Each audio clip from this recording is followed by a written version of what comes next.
On 15th August, an Allied fleet of more than 800 ships assembles for the invasion of southern France. This new threat to Germany's battered European defenses occurs a little more than 2 months after the Normandy invasion. From Washington comes Secretary of the Navy James V. Forrestal to discuss invasion plans with the Naval Command and to observe operations firsthand.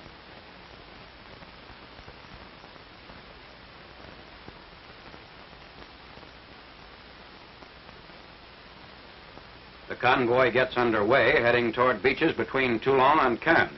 The Armada came from Italy, North Africa, Corsica, and Sardinia. Included in the personnel were veterans of previous campaigns in the Mediterranean theater. Air Corps, Navy, Coast Guard, and Signal Corps cameramen covered operations.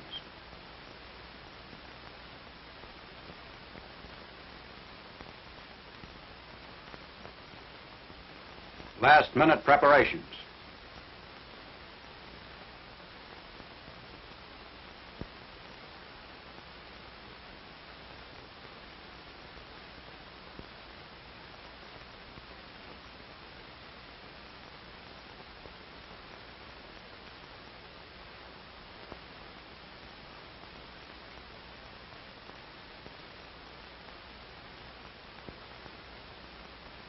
Thousands of airborne troops take off in glider planes.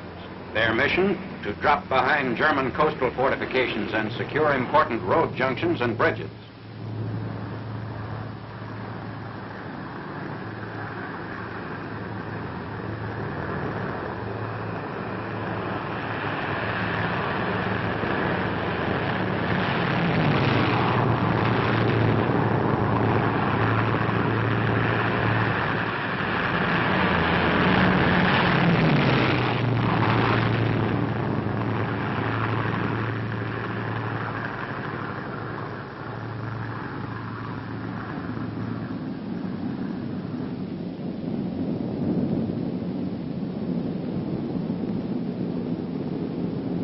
Landing behind Nazi defenses on the Riviera.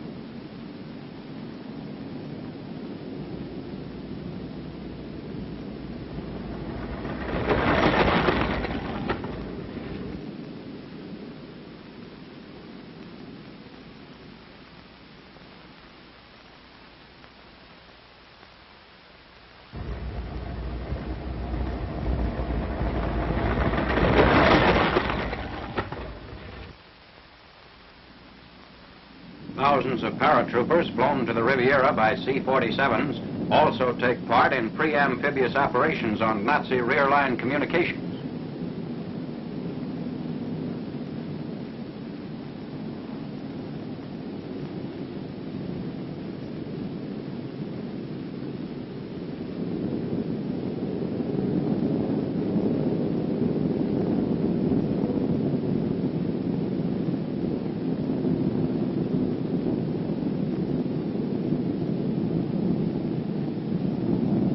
Landing in the Argent River Valley near Lemouy.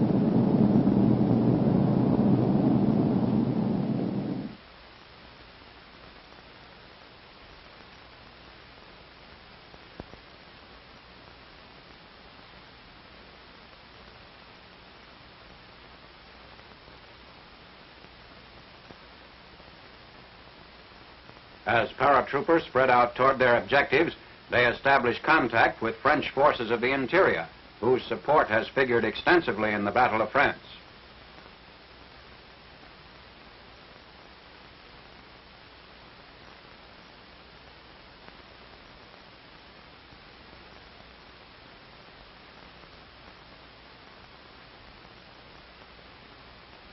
Briefing members of the 451st Bombing Group, detailed to neutralize coastal defenses and destroy communication lines, prior to amphibious landings.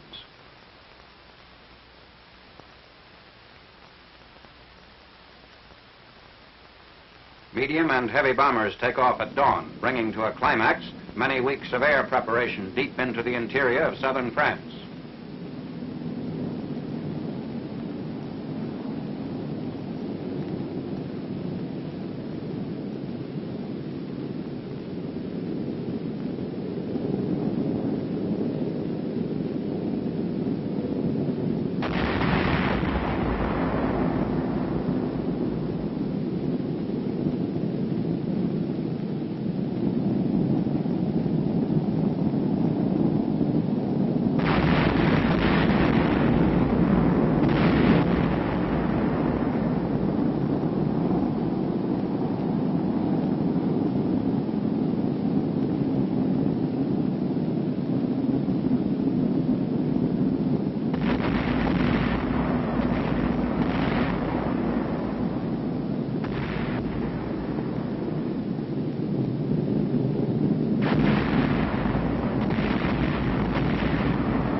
Fighter planes strafe ground targets.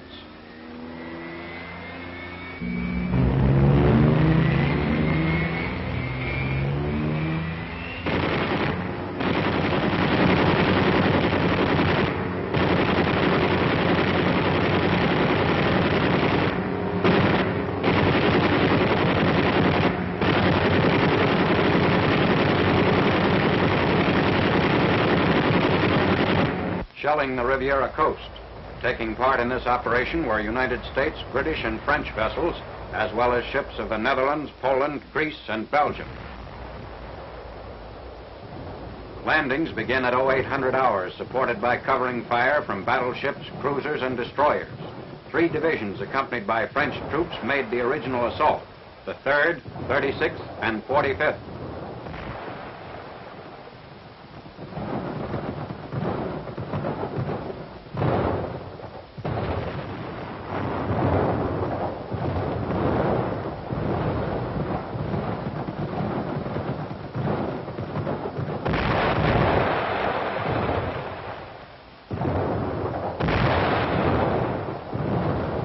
Of E Company, 141st Infantry, 35th Division, meet heavy opposition as they hit the beach east of San Rafael.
Advancing inland against slight opposition.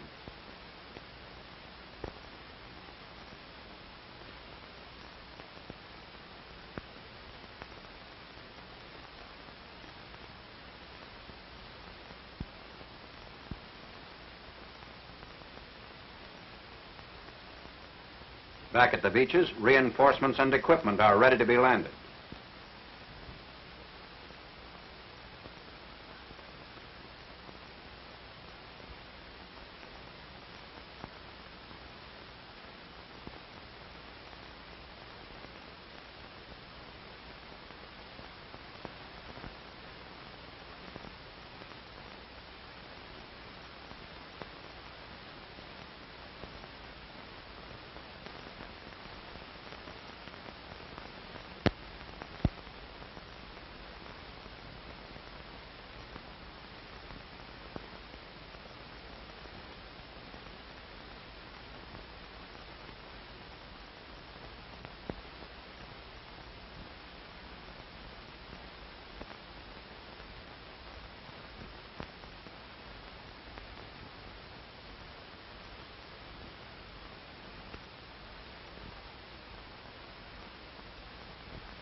an abandoned, incompleted German pillbox.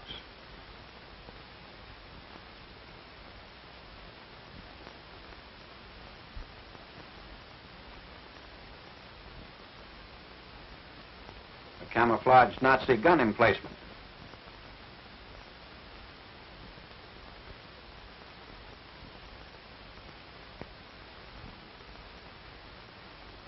One of our landing craft hit by a radio-controlled flying bomb from a German Dornier. Most of the personnel escaped.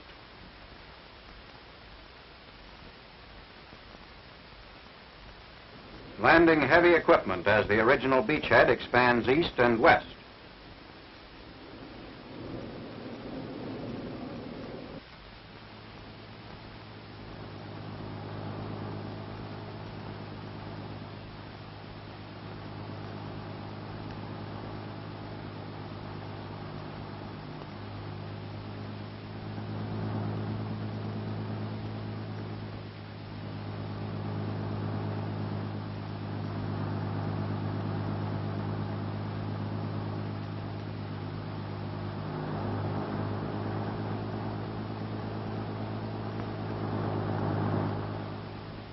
Engineers construct an airstrip through a vineyard. The runway will be 150 by 3,000 feet.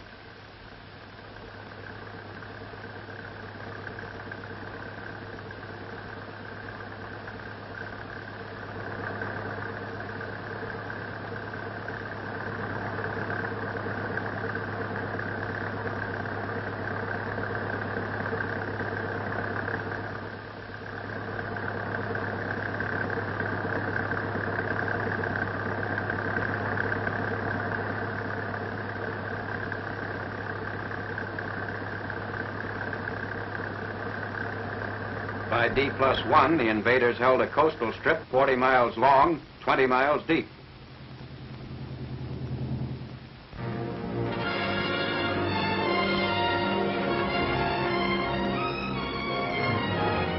Natives of liberated Normandy towns rapidly returned to normalcy. At Bayeux, the Civil Affairs Committee has arranged for the return of radio sets to the townspeople. The radios were confiscated by the Nazis 4 years ago. During that period, the only contact these Frenchmen had with the outside world was through the underground.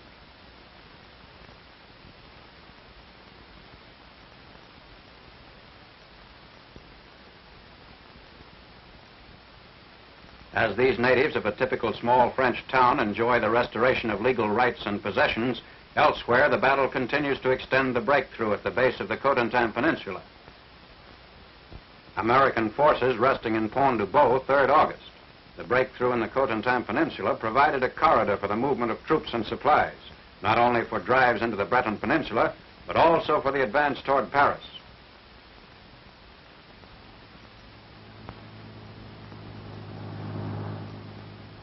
Troops occupy St. James, widening the narrow corridor leading into Brittany.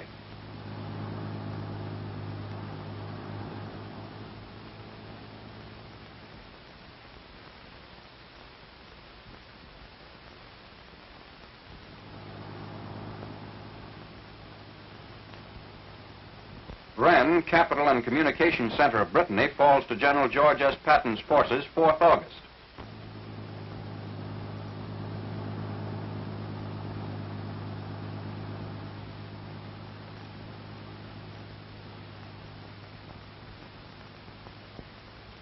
American paratroopers captured by the Nazis on D-Day, freed after 2 months' imprisonment.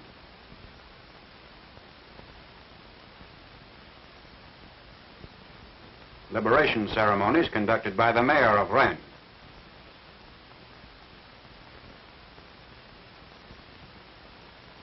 French patriots round up collaborationists.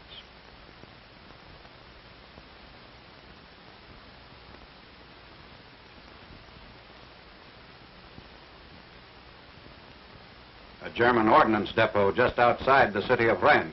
The speed of the Allied advance forced retreating Nazis to abandon substantial quantities of equipment.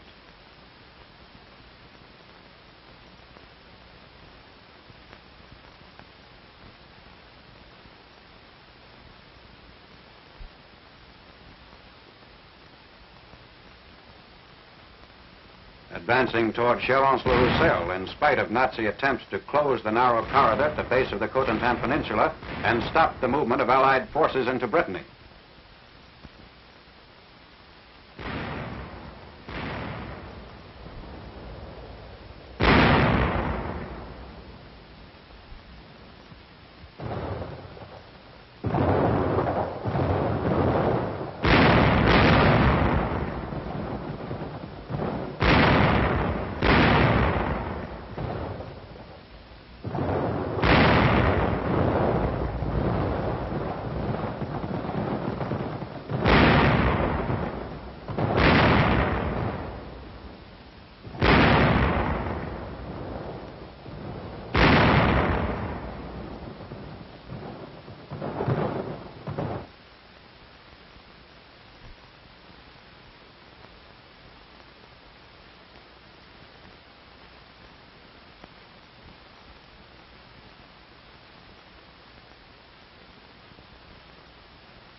Another American armored column, after driving southeastward from Pont-à-Mousson, reaches the outskirts of Mayenne, rail and road junction leading toward Paris.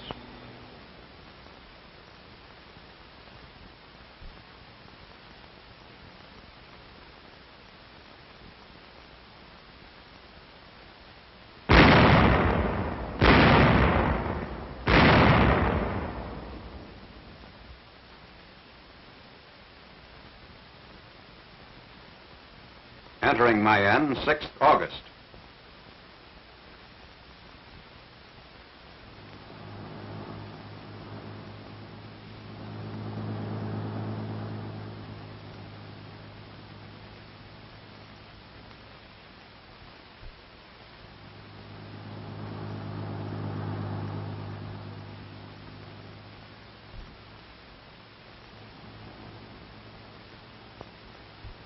Troops moving eastward along a 40-mile front enter the highway junction of Laval, 148 miles from Paris.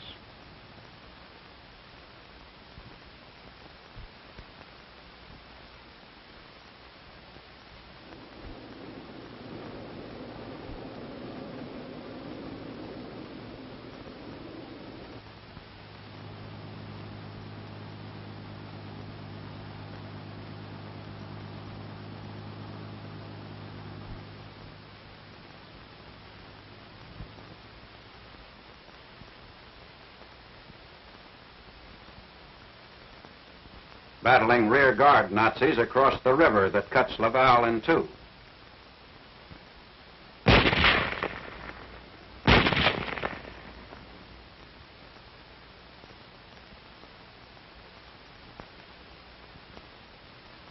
Rounding up more collaborationists.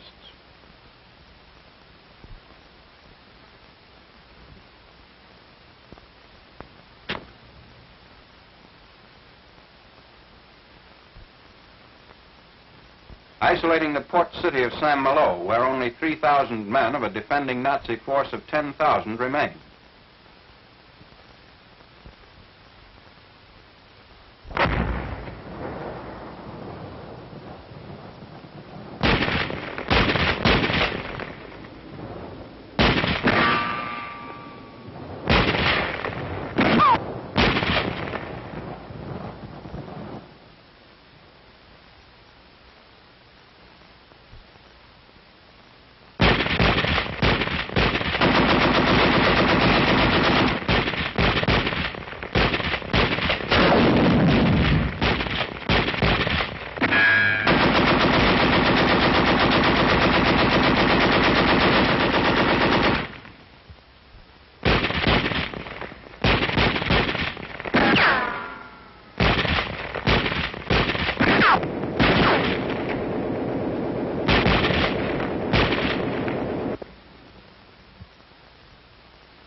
Nazi prisoners who had been forced by their officers to take a written oath for a last-ditch fight, despite encirclement, lack of food, and ammunition. in Normandy at the eastern end of the crumbling German defenses, British advanced to within 2,000 yards of Villers-Bocage, clearing heavily mined roads with Scorpion tanks.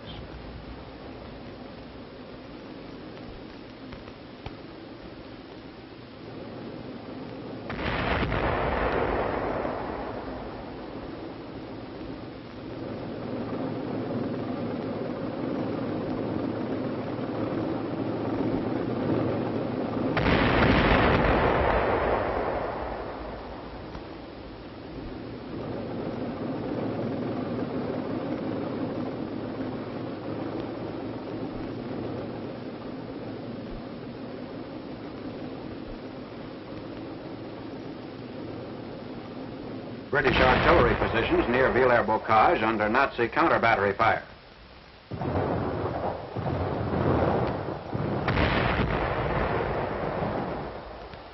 Entering Villers-Bocage, 4th August.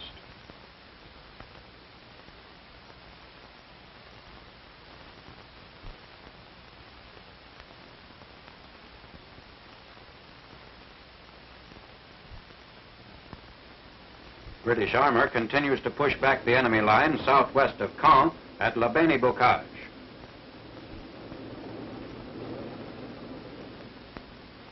Flame-throwing Bren carriers attacking sniper nests beyond Villers-Bocage.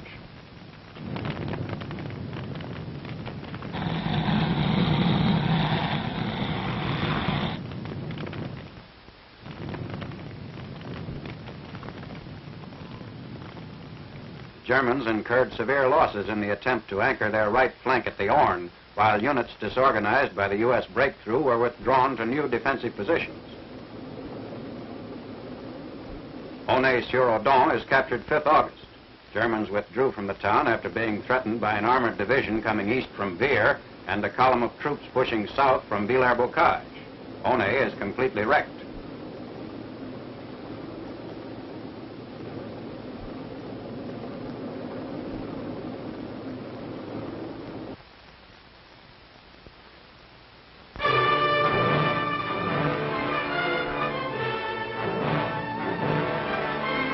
The Allied campaign to drive the Japs from northern Burma and complete a supply route to China continues despite high waters and waist-deep mud.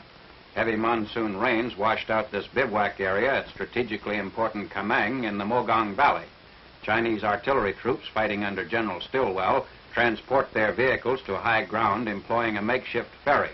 Cable, rope, oil drums, and the ponton boat used in this operation are all part of captured Japanese materiel.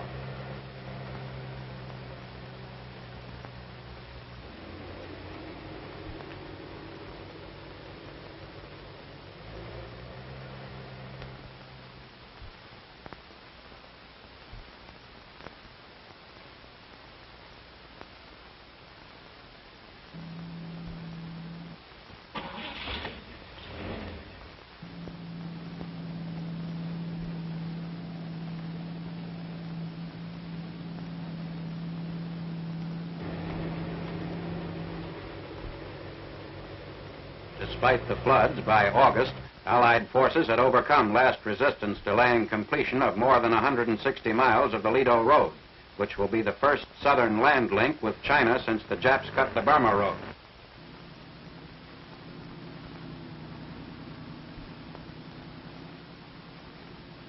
Mogong was attacked repeatedly before falling to the Allies. A railway bridge bombed by American aircraft while still in Japanese hands is speedily repaired. Sikhs of an Indian Engineers Company handle the assignment.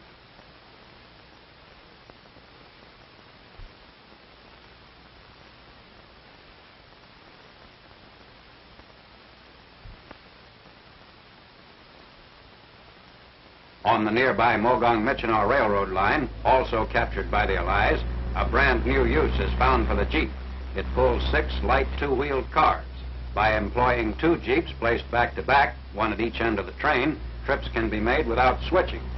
Personnel and supplies flown into a captured airstrip at Michino are transported along the 30-mile spur to Mogong, which has no airfield. Thus, Allied troops are provisioned for twin drives now threatening to crush the remaining Japs in northern Burma.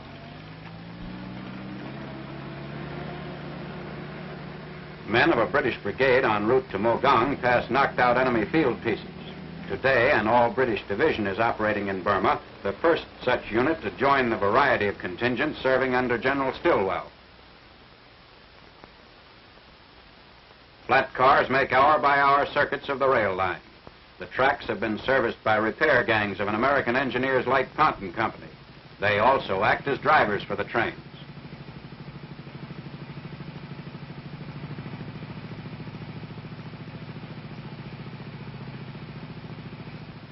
These troops participated in the fighting to expel the Japs from last strongholds at Michino. In a suicidal stand, the enemy held out against the Allies for 78 days before their organized resistance ended 3rd August. Even before final capture of Michino, Allied planes were able to use its important airstrip. P-40Ns conducted up to 44 sorties a day to help neutralize Jap pillboxes and bunkers that prolonged the siege in this area.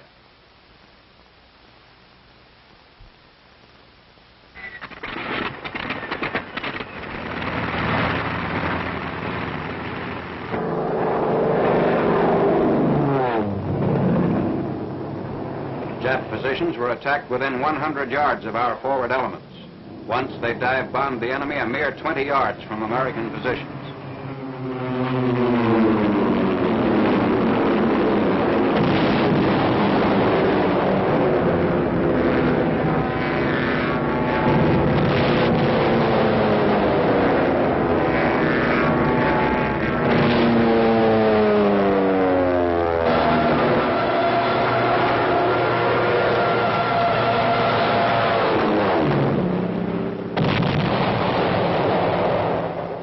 Of the Japs brought a huge amount of abandoned equipment into Allied hands. A large part of it is put back to use by American Ordnance and Signal Corps men. During 3 months, ending 1st August, 5 Jap divisions comprising more than half the enemy's total in Burma were destroyed by General Stilwell's forces. This is part of the equipment left behind in the Kameng area.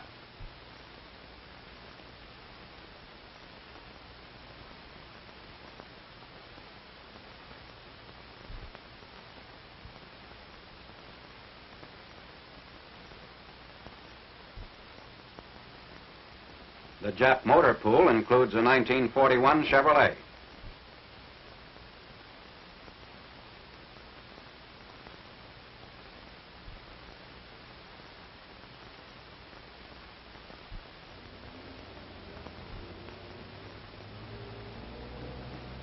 Also at Kameng, Chindits were evacuated from the jungle after months of active duty. Composed of specially trained Britishers, West Africans, and Indian troops, they originally landed in Burma from U.S. gliders and planes early in 1944. Their job was to harass Jap communications, to hold roadblocks and river strong points.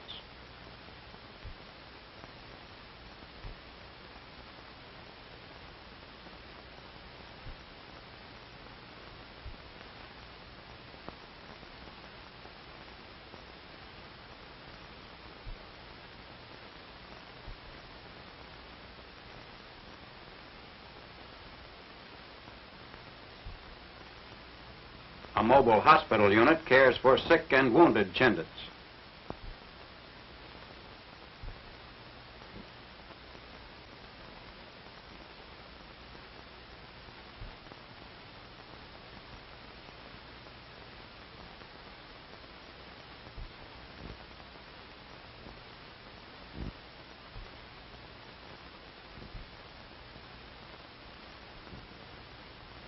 New clothes are issued before moving to rest camps.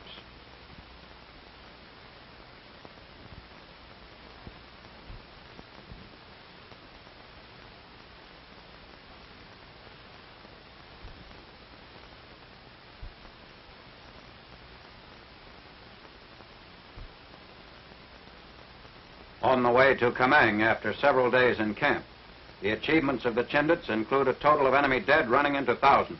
Before withdrawing from a single roadblock southwest of Mogang, they killed more than 700 Japs.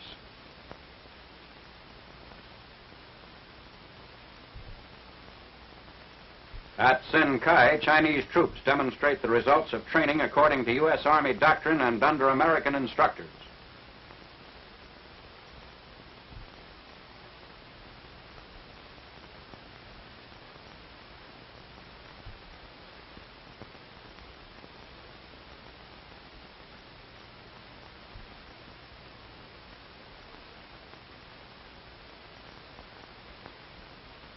They are almost ready for field assignments.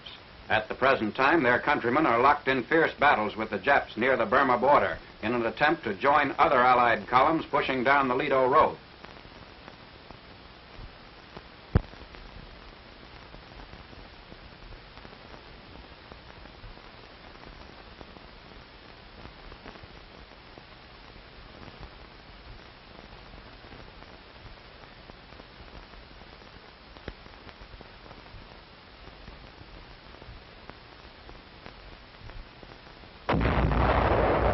Chinese troops form an integral part of General Stilwell's army, whose gains have been the most important made by the Allies on the Asiatic continent.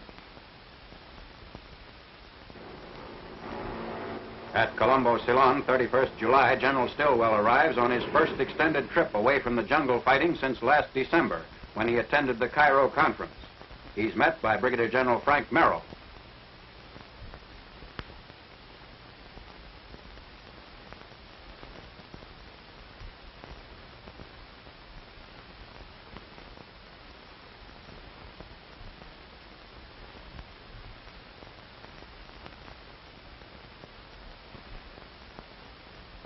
Kandy, Ceylon, 10th August, following confirmation of General Stilwell's promotion to a full general.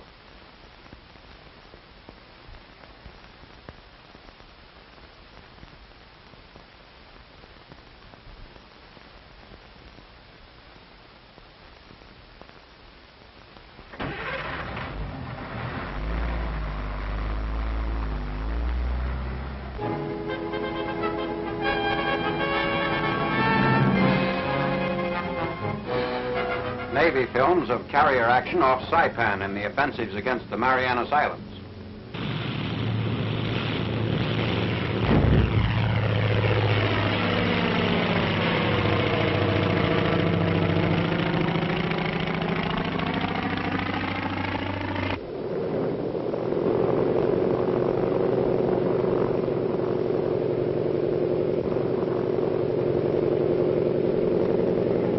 Aircraft leave the flight decks during extensive attacks that softened up the Central Pacific targets for amphibious operations.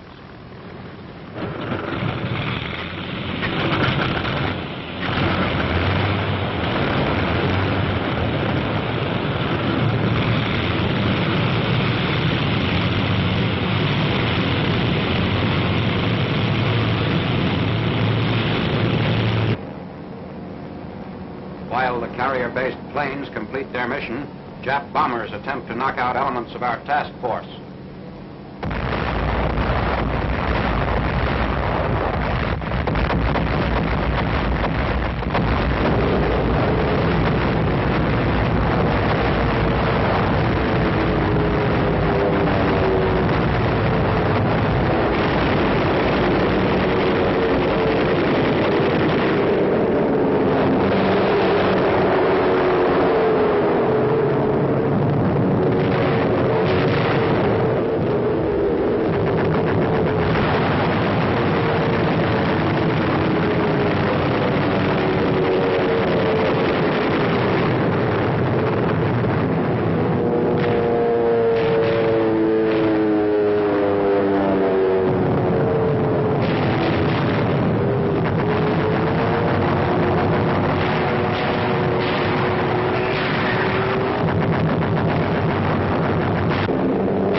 crippled plane returns to an American carrier.